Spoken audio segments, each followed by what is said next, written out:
All right. Hello, everyone. I'm Candace Williams with Rural Community Alliance, and I'd like to welcome you all to our Rural Pitch Competition. This is our first time. We're very proud and excited about it. We have 8 participants this evening, 3 youth, and their videos will be presented first. We have 5 adults.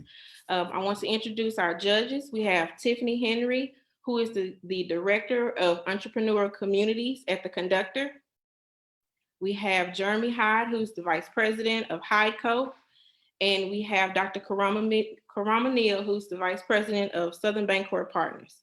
We'd like to really thank them for giving us their time and their expertise this evening. Just want to go over the contest rules. We'll have each contestant or participant will have a video that will be played up to 2 minutes. After the video is played, the judges will have 3 minutes to ask questions. The youth will present first in alphabetical order, then the adults will present. And after everyone has presented, the judges will have 4 minutes to deliberate. We'll come back and we'll hear who wins those $1,000 prize for the youth and the $2,000 prize for the adult. And we have to give a special thanks to HydeCo for matching RCA's prize. And we were able to, initially the prize was $500 for the youth and they matched it. So we were able to give $1,000 and it was initially $1,000 for the adult, and they matched it and we were able to do $2,000. So we really thank them. So first we have Cyrus Grandin video will be played. Give me a second to.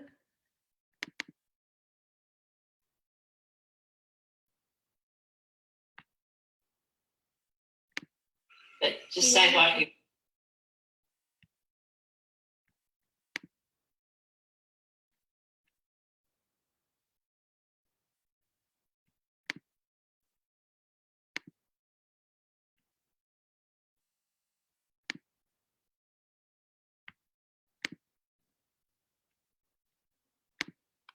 Say what you want to.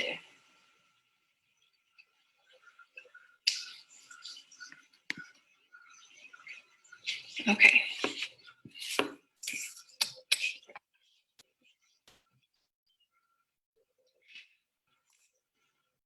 My name is Cyrus Grandin.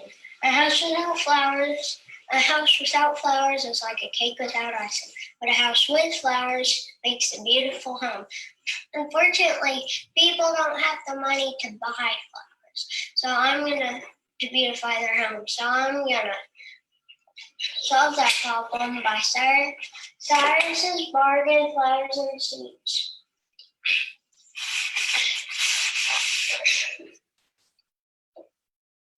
Every summer and spring, I help my grandmother in her beautiful flower garden. I'm saving seeds from her flower garden to sell to people who can't afford flowers in stores. I can either put them in packets and bags, put their seeds in bags, or I can put them in pots and grow them in my mom's greenhouse. See, this is a picture with my grandmother, sort of thing. You'll see this thing on Facebook, Farmers Market. This is a picture of me. It's another one of my grandmother's plants at the bottom.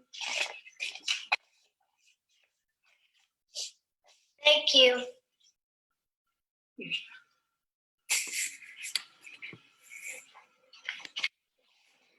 That's actually pretty good. It was good. So that was Cyrus Grandin presenting on a flower business. So judges, do you have any questions to ask Cyrus as it pertains to his pitch? Thank you so much, Cyrus, for your presentation. I really was glad to hear about that. Can you tell me a little bit about how much you think you're going to charge for your seeds? Since part of your pitch was that they're going to be cheaper than the flowers. I was going to charge $1 to $5. Okay, thank you. Thank you. Iris, I really liked those pictures that you showed. I was wondering how many seeds are in the bag that you have, and then versus how many flowers were in the pot that you showed us. There were hundreds of zinnia seeds.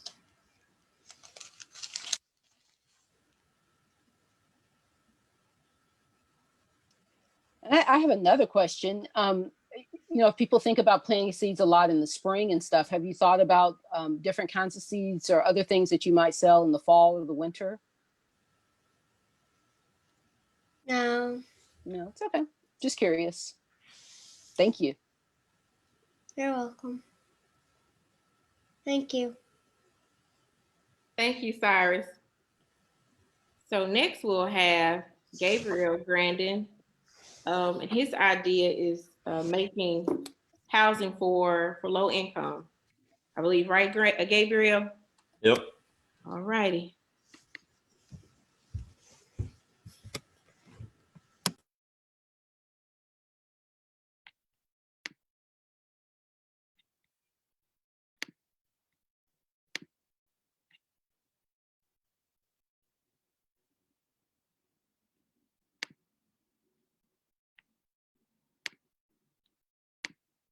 Hello, man.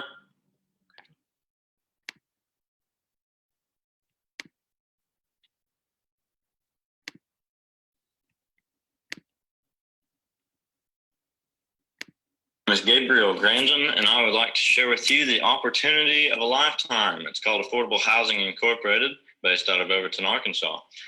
They strive to help people by offering an affordable housing solution for those who can't or would rather not pay for the more common, expensive housing solution like a house or an apartment. They target the homeless, single parents, retirees, students, migrant workers, and veterans. In rural Arkansas, housing options are very limited. A crew can be hired to build a house, but they're extremely expensive. It takes a minimum of 5 months and $100,000 to build a home. However, in North Central Arkansas, there are no companies that specialize in tiny houses.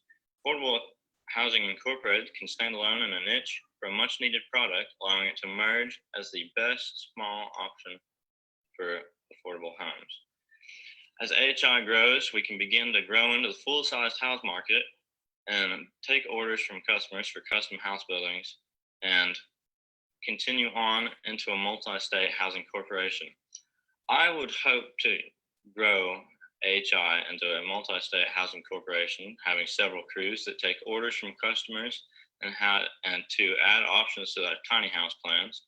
And I would love for AHI to offer a wide variety of deliverable homes across the United States.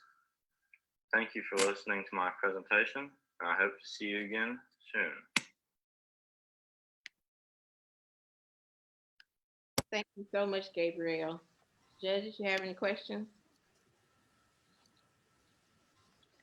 Gabriel, thanks again for that presentation. So I actually live in Little Rock, and there's a tiny house literally next door to me. So I appreciate that you're interested in doing that.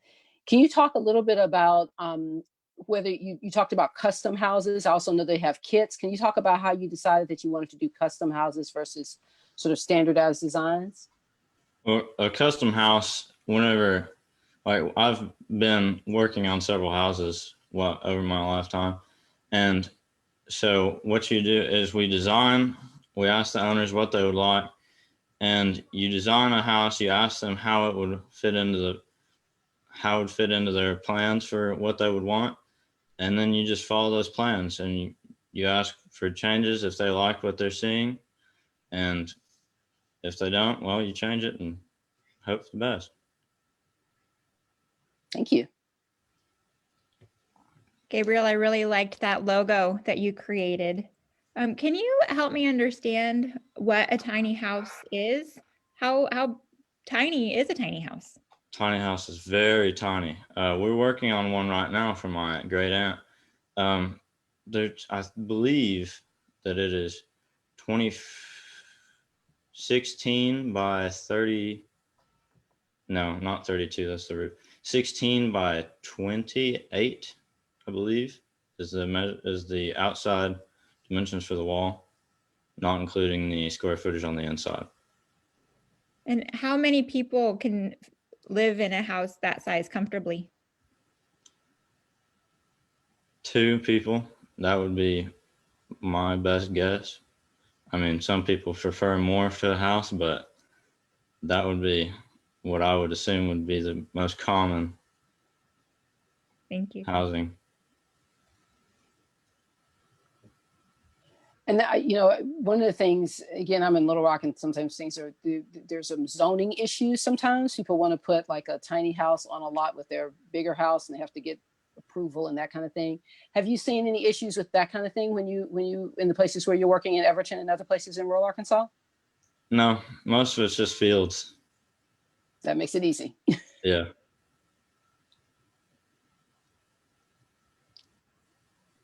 Thank you, Gabriel. We have Jeremy Hyde, another judge. He's in now. He's also part of the company that is sponsoring. Is one of the sponsors for tonight. Jeremy, do you have any questions for Gabriel or? So on your tiny house concept, and I apologize because I was actually signed on a little bit late. Did you discuss what type of materials options that your clients would be able to get? No, I did not. I was hoping that they would have a rough idea, or that I could provide several different mediums that they could choose from.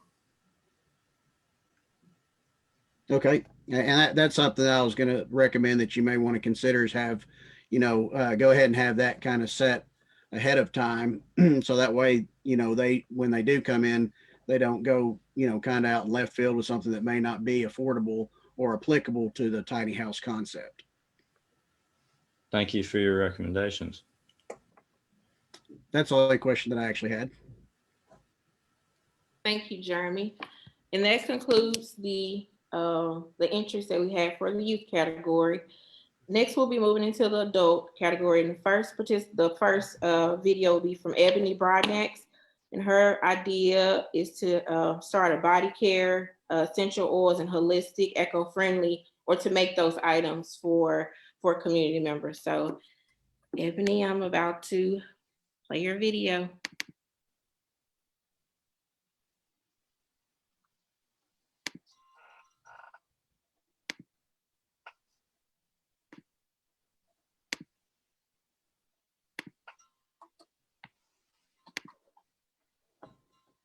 Hello, everybody. Thanks for taking the time to watch my pitch video. Today, I'm here to pitch to you the idea that I have for Indigo Soul Apothecary.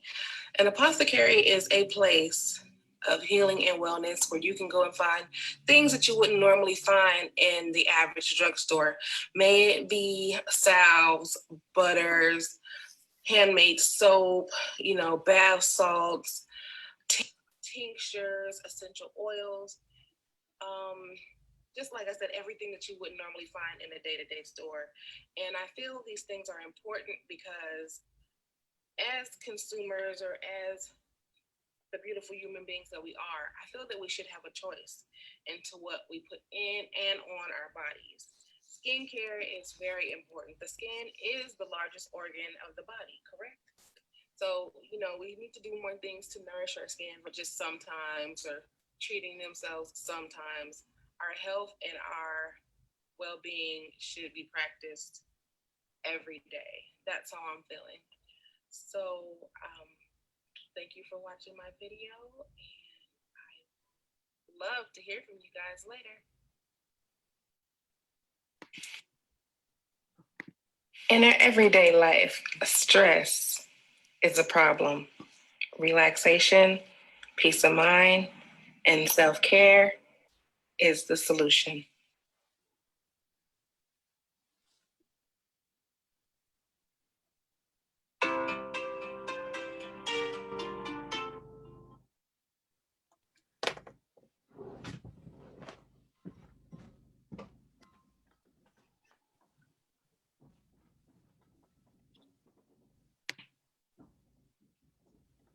All right.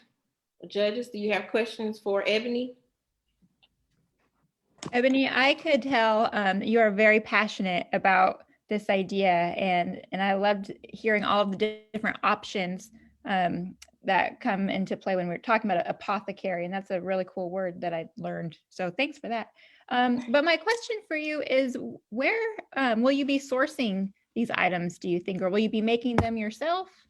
I will be making the items myself, and I plan on also growing a majority of the herbs myself, or sourcing them through sustainable sources, like, not to name drop or anything, but Mountain Rose Herbs. I love their products, and I think I'm going to use a lot of their products to make my items.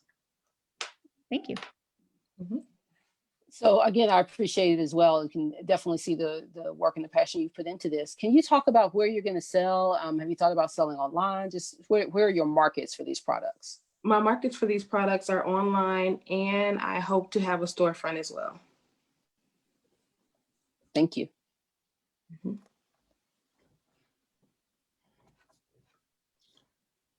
Ebony, I have a question. So, and I actually was going to go along with Miss Neal. So you're wanting to start online. Will you launch online and also a storefront simultaneously, or will you start with online sales and then work your way into the brick and mortar storefront? I think I will start online first and then work my way into brick and mortar. But I also have a plan on going to some of these local places that have like the indoor marketplace type setup, and maybe setting up a booth there in certain neighborhoods if they're available. Well, until I get my own brick and mortar. Well, that's what I was going to recommend. A lot of your farmers markets, especially over in Argenta, up in Fayetteville, areas like that, Jonesboro, they have some great farmers markets that would be, right, I think, a great setup for your business. Yes. That's all I had. All righty. Thank you, Ebony. Next up, we have Hadassah Crowder presenting her business on making artisan bread.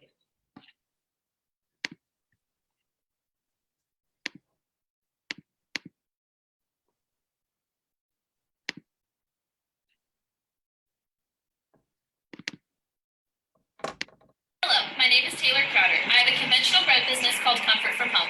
I'm an artisan baker looking forward to expand. My customer base is currently from online orders as well as farmers market customers. I have a variety of sweet breads, yeast or dinner breads, as well as extra desserts such as cinnamon rolls and pies. A challenge I am facing is that I'm not currently offering keto-friendly or gluten-free products. There isn't a place in my community that offers these products either. At the moment, my competitors are located outside of my residing county, which allows me the opportunity to serve my community's specific needs locally. My home business stands out because my products are crafted with farm fresh produce and eggs. My ability to cater to the Jewish community with their traditional breads is another unique aspect to my customer base. Access to a bread or double oven would allow for larger and quicker orders with a more efficient order-to-customer time frame. More effective marketing with a website and business cards will also improve my customer base and order process. There's always room for growth, and that makes me excited. I'm always adding new recipes, and my business can only grow from here. My long-term goals are to continue growing my home-based business with the perks of no substantial overhead and being able to continue as a stay-at-home mom, offering my community great tasting healthy products while also having the chance to partner and support local farm-to-table businesses is what drives me. Thank you so much for your time and this opportunity. Your support is greatly appreciated. Okay. Questions for Hadassah Taylor Crowder?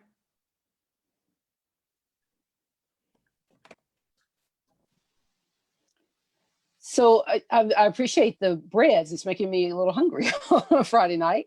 I wonder if you could share a little bit about, you seem like you had some very specific requests or some very specific goals for how you might use the prize money if you were to win. Like you mentioned an oven, maybe some other things as well.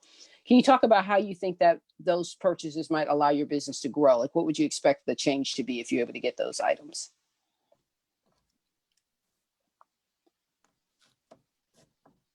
Yes, ma'am. So currently at the moment, I have just a standard oven like everybody else, just a conventional oven. And as much bread as I'm putting out selling at farmers markets and just online orders, I go once a week. And during the summertime, I think I was producing about 40 loaves of bread every 2 to 3 days. And it would take me the entire 2 days. It was a lot of work, a lot of time. A bread or double oven would immensely decrease the time I would spend just baking. Sweetbreads and yeast breads take between 1 to 3 hours to completely finish from start to finish. And having an oven in that kind of would just help not be standing in the kitchen for hours and hours on end. And then with the ingredients needed or the higher marketing or more efficient marketing, right now it's really hard to reach people, especially on Facebook. Their market page is awful. You've got to be posting on it constantly to keep it going. So using things with a website or even business cards would definitely get my name out there a little bit better. Thank you. But also, you had mentioned that you were interested in selling keto bread. And I was wondering what the market is for keto bread and how many customers you think you might have that are looking specifically for that product. So currently right now, selling at farmers markets, a lot of people are really into the keto diet, even if they aren't needing gluten-free breads. And I've had a lot of people ask, is this keto friendly? Is it gluten-free? And right now I just don't have the stuff that I need to offer that. But there's a large customer base that is asking for those things. And I mean, there's a little bit of a difference between keto friendly and gluten-free, but they run hand in hand. And especially in larger cities, like I sell in Arkadelphia, on the weekends, I have a lot of customers asking if I offer those products. Thank you.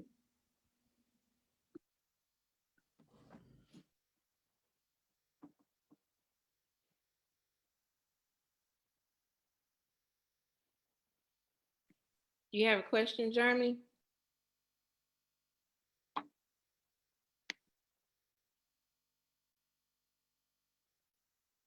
No. Okay.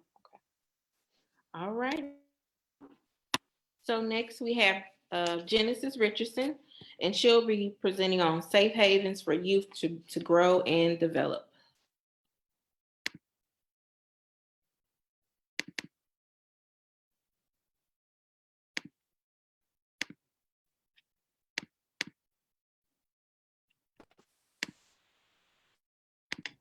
Hi, I'm Genesis Richardson, and I'm a citizen of Hughes, Arkansas. I was raised in the city of Hughes. I've witnessed some of the good as well as some of the bad. And I would say that the worst thing to ever happen was the closing of our school district. Our schools was the only place we could go to learn, develop, and have fun. But since the closing of our schools, academic challenges, poverty, and unemployment has been on the rise. So many things have changed. There is hardly anything in our community for our youth. So I take it upon myself to host events, to give the kids activities to do. I have a passion for our youth future. I feel like investing in our youth, we are investing in the future of our community, which brings me to my ideal to start a nonprofit that creates a safe haven for our children. This safe haven will keep the children off the streets and focus on more positive things. There will be many resources such as tutoring, mentorship, extracurricular activities, and so much more. Together, we face those academic challenges, become a guide to those who are younger than us, motivate our youth to reach their highest potential. This ideal alone brings business into the community that would eventually create employment opportunities. Lastly, and most importantly, it creates unity and positivity amongst our community that our children can thrive on.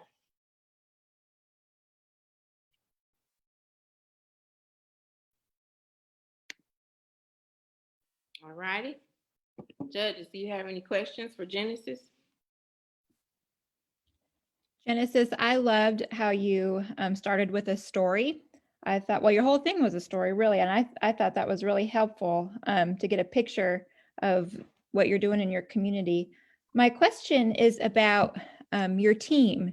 Who is helping you do this work? And as you think about your nonprofit, who will be on your leadership team with you, supporting you on this initiative? Right now, I'm troop leader for Girl Scouts, so my co-leaders. I've also I network with the mayor here in Hughes, and we have a lot of networks with the surrounding areas such as West Helena and things like that.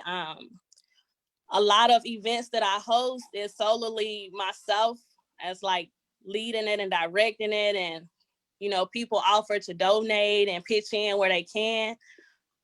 But right now it's really me and just like the different mentor groups, or like my Girl Scouts.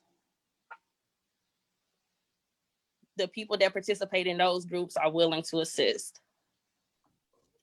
Thank you. So thanks again. I appreciated your story as well. And I wonder if you could talk about who you would serve, because a nonprofit, of course, has a different kind of legal structure. So you would need a board and that kind of thing. Can you talk about if you've identified already people who would be potential board members? It may be the same people that you just talked about who are helping out, but I just wonder about board members. I haven't thought about that. I'm actually in a process of trying to obtain like the 501(c)(3) and things like that.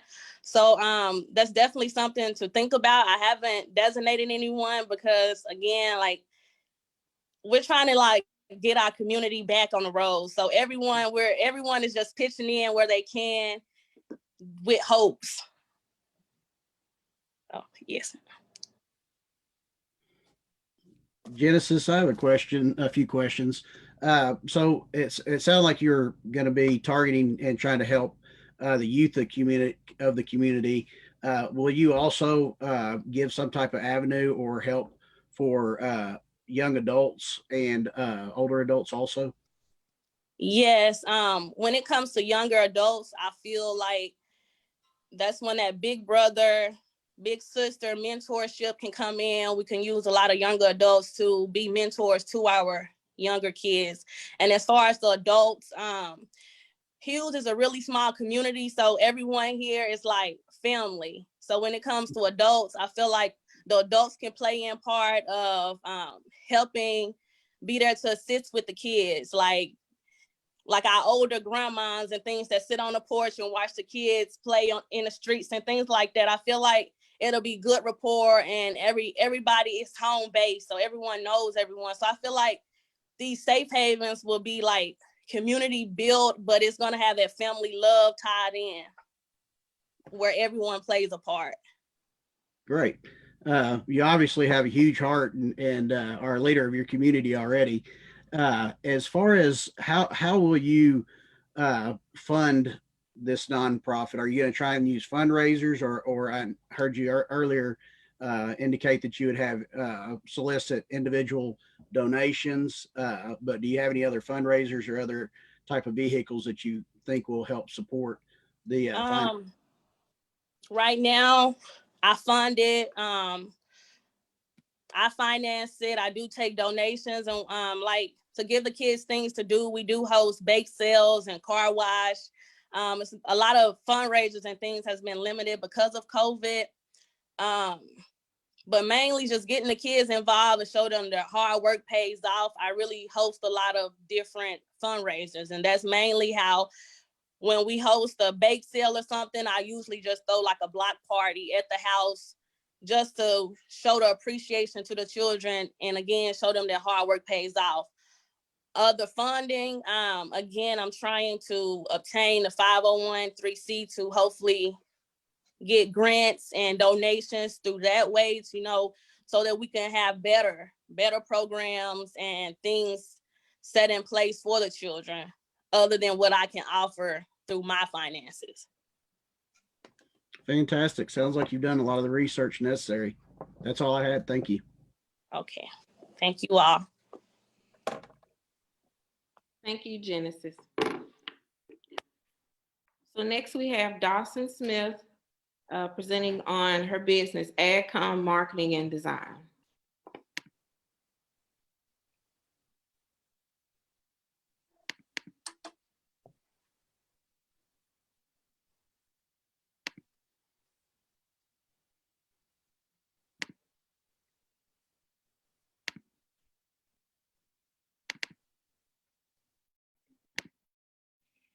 Hi, my name is Dawson Smith, and I'm proud to share with you my new business idea by the company name AdCom Marketing and Design. I got this idea when I saw a need for unique marketing tactics within the agriculture industry. This industry faces false accusations and misconceptions every day from large organizations such as PETA and even small-scale bloggers who are just sharing wrong information on the internet. AdCom Marketing and Design is a marketing and graphic design firm that specializes in agricultural operations. An agriculture marketing firm is important because this industry feeds us and sustains our everyday life with resources such as oil and gas. If these operations were to shut down due to false information, life as we know it would change more than we could ever imagine. AdCom Marketing and Design is here to ensure that the truth is spoken about the agriculture industry and show that this industry is our livelihood while helping our customers in their marketing efforts. Thank you for listening to my new business idea, and I hope to hear from you in the future.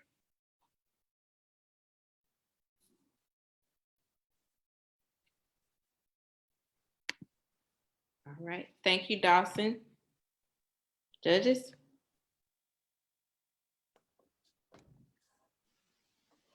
Thank you, Dawson. I appreciate that idea. I wonder if you could share, it seems like a lot of what you're doing is sort of public relations and sort of perception change. I wonder if you could talk about if there, sort of instances where you've seen that work, and if there's any other kinds of ways that you're thinking about using your marketing, any other sorts of goals that you have, or that your customers might have. Yes, ma'am. So one of the biggest examples that led me to this business idea was, I think it was maybe a year or two ago, Fairlife Farms. A video was released where some of their workers were mistreating some of their dairy animals. And, even though that's not how people in the ag industry treat their livestock, that was when a team leader put his trust into his coworkers and his employees and they let him down. So then they had to start from scratch and build their name back up. Even though that was just one employee that was giving them a bad name, they struggled, just like all farmers and ranchers struggle, but they especially were having a hard time building their name back up and trying to let people know that they don't abuse their animals and that they aren't mistreated. And so that's really what kickstarted that idea. And that's when the need for a perception change, that's when I saw that need. And then my goal, one of the biggest goals, is to not only kind of use the marketing outlet to advocate for the agriculture industry and to change those perceptions, but to also build those relationships with my customers or clients and get to know them and their needs. And I want to be there to help them, but if they want something different, then maybe those are the tough times when I have to kind of advise different marketing tactics. But my goal is to develop that one-on-one relationship with my clients, but then also kind of treat everybody as my audience and get those misconceptions and false accusations off the table. Thank you. Dawson, I liked that slogan at the end, how you sort of tied in the design work with your company. Can you talk about what makes AgCom different from other marketing firms that people might be using right now? Yes, ma'am. So this is AgCom. I don't know if I said this specifically in the video, but AgCom Marketing and Design is specifically for agricultural operations or businesses, whether that be large corporations like Fairlife or even small scale vet clinics, feed stores, any type of agricultural operation. And so that's the unique part about AgCom, but then also it helps that I grew up in the agriculture industry, and I'm currently striving to get my degree in ag business, and I'm in college at SAU. And so it helps that not only are we an ag operations based marketing firm, but we also, with me being the only employee right now, have the background and the knowledge of the ag industry to be able to market those products and services. Dawson, could you tell me what your approach or your marketing plan would look like for a smaller company as opposed to the larger company? Yes, sir. So for a smaller company, they're going to want more one-on-one, old-fashioned, old-school connections with their customers. Unless they're wanting to build their company up, then you strive for the big things. But for a smaller company, I would definitely recommend starting out with some social media advertisements. And if they don't have a social media page, it might seem scary for some people if they don't already have one, but starting one, whether it be Facebook, Instagram, Twitter, we live in the digital age. So my first step would be for them to create a social media account and then market that account on social media outlets. Thank you. All right. Thank you again, Dawson. So our last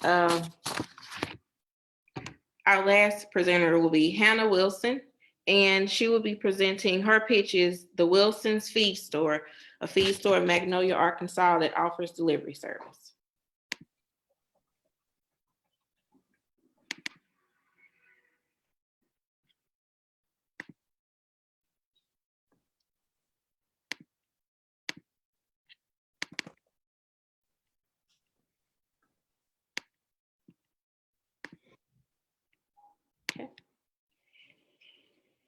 Hi, my name is Hannah Wilson, and my business idea is to open a feed store in Magnolia, Arkansas that offers delivery services to our customers.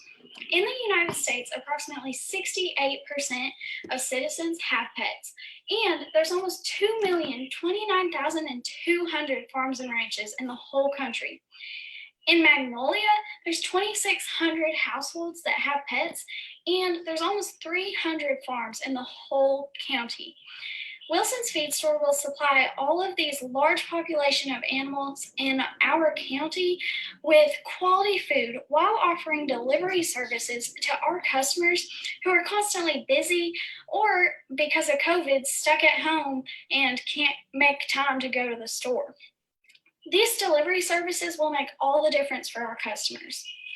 As our company grows, Wilson's plans to expand product mix in order to meet the needs of our customers better and get everything that they want in our store.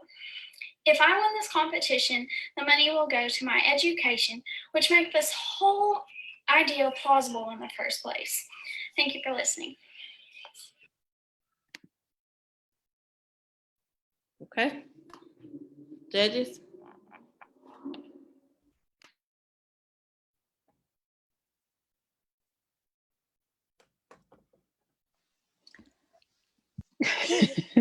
I think we're trying to jump in at the bit. Who gets to go first? So thank you so much, Hannah, for talking about your business. It sounds like the real distinguishing feature is the delivery. And I'm wondering if you could talk about how much additional cost the delivery adds to your services. And just because I think that, that's something they'd have to be really wanting to deliver to pay that extra cost, assuming there's a significant extra cost. Yes, ma'am. Really, I'm echoing, sorry.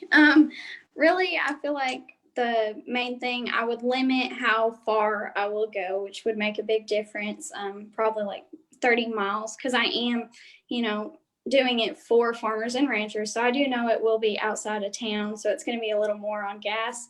I guess it depends if we had a truck or car, but probably about $10, per every so miles, or probably just per delivery would be $10, I would think.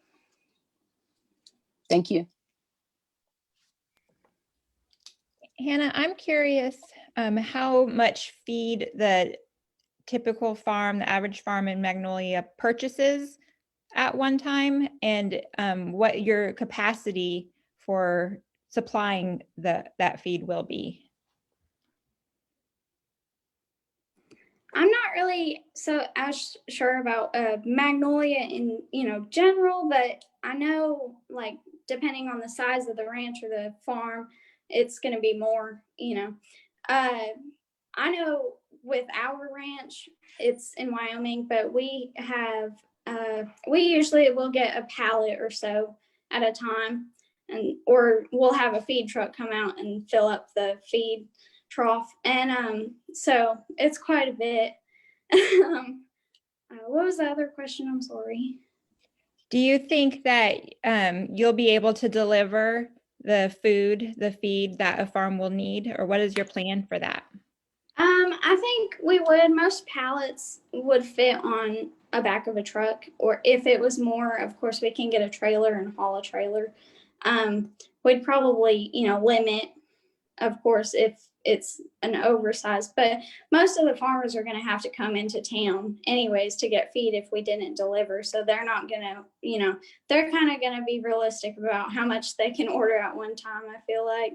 And also they don't want to have more in inventory than they can afford, because they also want to make sure their cash is, reliable and they have enough that they can spend if they need. And that's kind of how I would do. Also, if I'm, going to hold inventory on the store, I'm not going to spend a ton to get bulk inventory, because then I don't have cash in case I do need to, pay any bills or utilities and everything. I'm going to, kind of find an even ground that if I need to, have enough that I can sell to my customers, but not too much that I'm losing money and not able to pay my bills.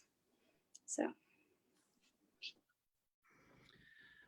Hannah, I have a question. So, do you you mentioned the quality feed that you'll be supplying? Do you already have a source or a few options of sources for that food? I do not. It's kind of still, the idea is still in the business, or the idea stage. The business is still in the idea stage. I'm sorry. I would think like, Mormons show feed is a real high up one. I would try to get stuff like that. And just, quality feed. I'd probably do a research in specific, maybe do a survey with farmers in the area and see what they consider quality feed. Because I do, like I said, I want to provide what they want and what they need for their animals. So I would try to find their quality food needs. Okay. One other thing is, so Miss Neal had made mention about, what you would charge for delivery fee. One thing I would caution you, a lot of small businesses, they don't really put one of the reasons they may fail is they don't put enough time and effort into researching what the true cost is for Yes, sir. delivery fee or product. So and then from there you can actually decide what type of profit margin you're going to have. So make sure you definitely spend a lot of time researching and focusing on exactly what is your true cost. Yes, sir. Thank you. That's all I had. Thank you. All right. All right. Thank you, Hannah. So I have to apologize to Christina. She was the third youth, the entry, and I kind of went to Ebony before hitting Christina. So we're going to go back to Christina. She's a very active member in RCA's Youth Network. So we definitely want to get to hear her pitch, and I'm about to play her video now.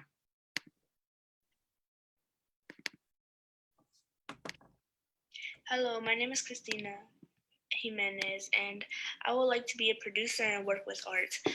I work with a classmate of mine who he asked me to make beats, and I make beats for him, and I'm slowly getting better. The revenue that I make off of those beats is a small amount of money. It's $2 per beat. And the problem here is that there are a lot of people who work with music, who love music, who enjoy music, but they mostly stick to themselves and make their own content, which they just don't produce for any other people. There isn't as much competition here, so that's really good.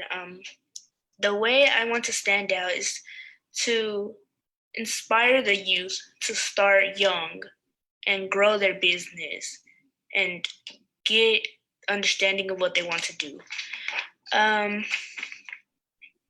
The people who need my service are the people who enjoy music, who enjoy art, who love working with music, who understand music and art. There's a lot of room for growth, and I could become better at making beats, better at mixing things up, better at doing my artworks. And one of my long-term goals is to inspire as many people as possible to start young and do something that they enjoy doing, not something that people stress them to do, something that they want to do.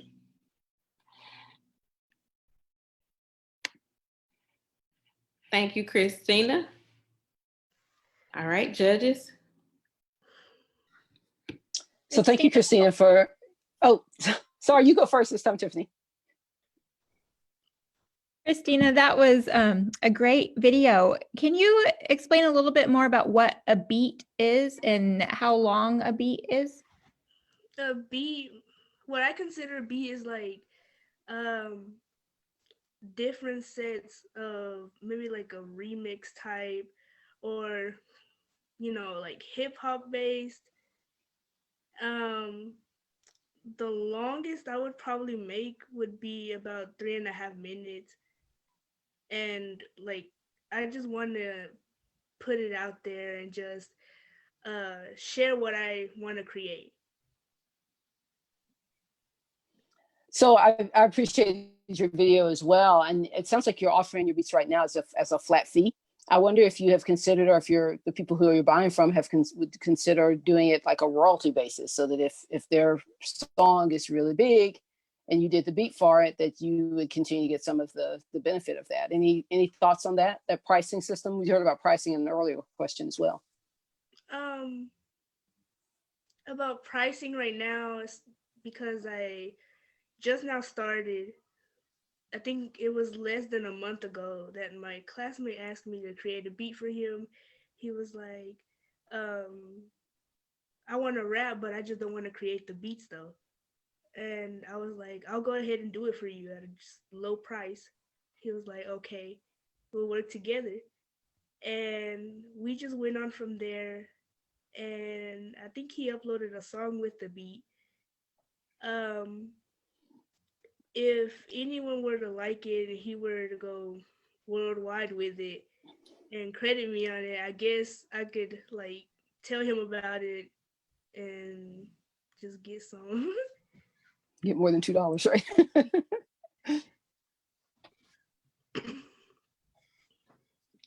Christina, what type of software or equipment do you use to record these beats? I use a website called BandLab.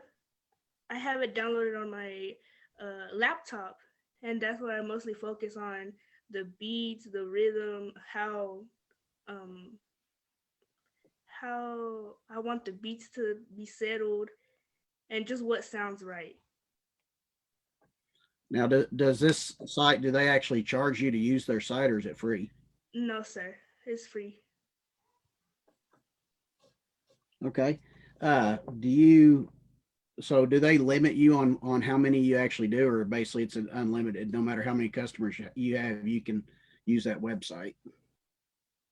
Right now I'm just with the customers, I'm just doing people in town. No one really out there, nothing like that. I'm just doing like my friends, family, people here in town. But it's unlimited. Okay. I can work with people across the website. Okay, great. That's all I had. Thank you. All right, thank you so much, Christina. So now the judges will go to do what they do for 4 minutes. and we'll wait. Okay.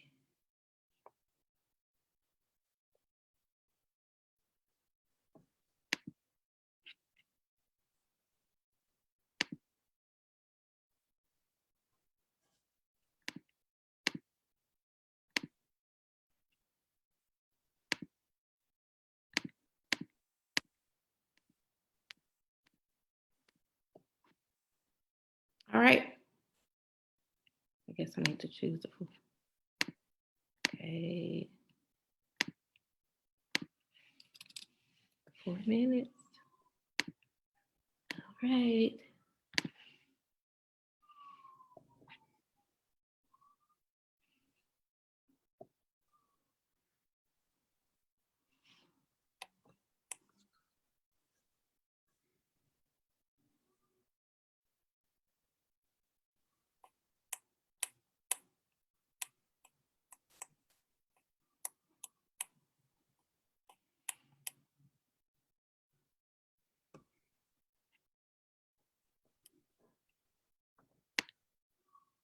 Jeremy, you have to go into the room. Am I in there right now? You should have received some kind of notification on your phone.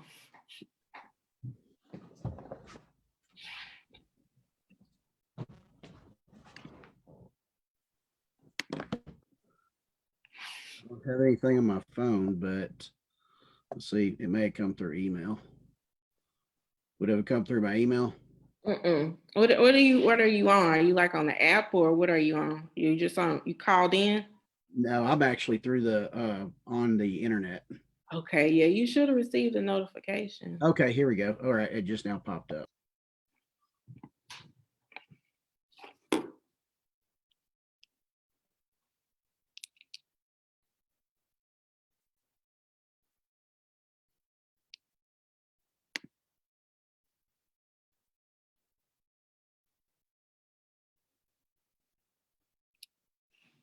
Christine, I guess we'll stay here and I'll play some music or something. All right. They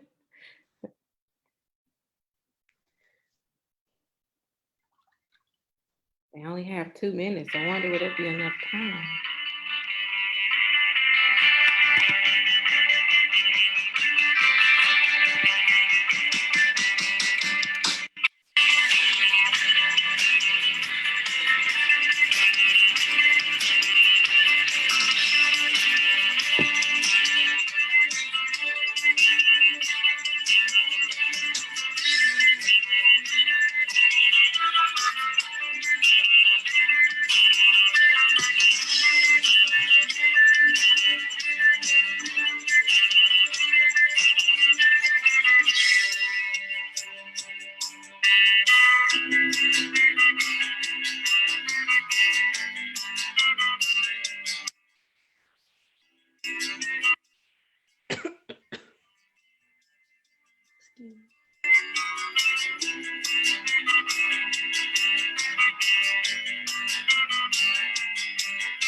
That's how I stop playing the music, huh?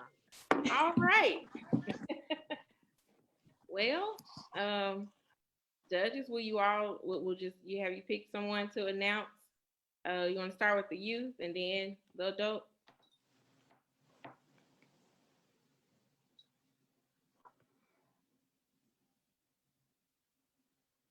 They back? Are they still in the room? They might be in the room still. They leave? Oh, she's picked. Candace, can we have like 2 more minutes? Oh, okay. Okay. You guys are. The competition's so tough. It's hard. Yes. So we're going back to the room. Let me make sure I do the time right. 4 minutes. Thanks for your patience, everybody. Is 4 minutes enough time? That's plenty. I think 2. Yeah. Okay. All righty. Here we go.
Is this your hold music, Candace?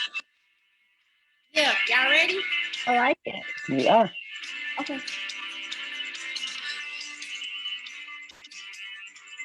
No.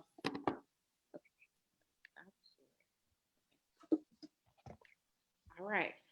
I closed the room, so everybody should be coming back. Should be trickling back in.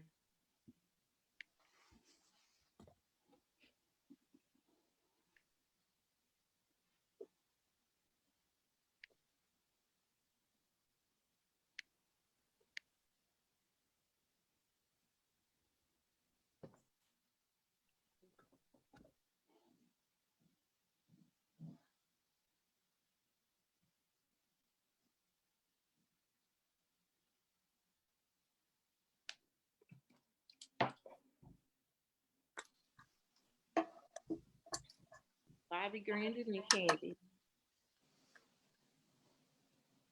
I guess they're waiting till it times out.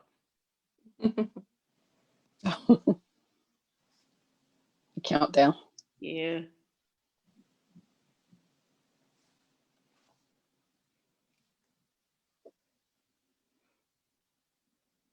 Okay. Okay. All right. Judges, take it away. So we didn't. Maybe we'll. I'll just say we, as y'all can tell, we had a really tough time. We had to go back for more time to figure out who we wanted to make these awards to. You all did such a fantastic job. It's really great to see. We were saying just as when we got in there, how nice it is to see folks, have an idea, have a dream, and begin to put pieces together to make it happen. To take those steps, even if they're small steps, to get there. So really congratulations to you all. We all sort of wished we had more prizes that we could give, because we're of course thrilled with the 2 that we selected, but just really wish that we had more, because you all are doing such excellent work. Candace, do you have a particular one where you want to start with? Which one? Whatever order is that you all want to do. Okay. The suspense is killing me.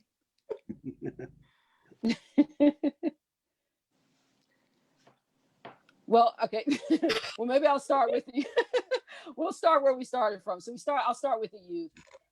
We deliberated. We thought we really liked the ideas. They were so different and also sort of tailored to what people's skill sets were and what the community needs were and goals were and those kinds of things. So really excellent, 3 excellent projects. When we looked at the rubric, the pieces that we were asked to really evaluate to decide who should win, Gabriel Grandin came out on top. So Gabriel, congratulations. We were very pleased with your work and excited to support it. Thank you very much. Thank you. Congrats, Gabriel. Do you have any words to say? Or I know you're not a man of many words, but do you have anything you'd like to say? Well, I thank you for having this competition, and thank you for hosting everything. And thanks for Candy. Candy helped a lot. She pushed and pushed and pushed. So thank you. Candy Webb is RCA's Youth Network Coordinator, and she works a lot with our youth members to make sure that they're engaged in entrepreneurship, civic engagement, and understanding the importance of investing in their community. So a special thanks especially goes out to Candy Webb. She's on here. So congratulations again, Gabriel. All right. Move on to adults. Well, the adult conversation was equally challenging because the passion was very clear from everyone that presented. You guys did do a phenomenal job. But this particular person rose to the top in our conversations for a few reasons. The pitch was very good. There was a clear story throughout. The need was demonstrated very clearly, and there was evidence of solutions already being put into place for the problem that was identified. But also as a person, they displayed very clear leadership skills and had already taken the initiative to make progress and work hard in the community. And so it just put Genesis on top. So yay, Genesis. Congratulations, Genesis. Thank you so much. Oh my God, I'm so excited. Thank you all so much. Like, oh my God, I'm just happy. Now I'm speechless. You're doing great things. Great. Thank you so much. Thank you. Yes.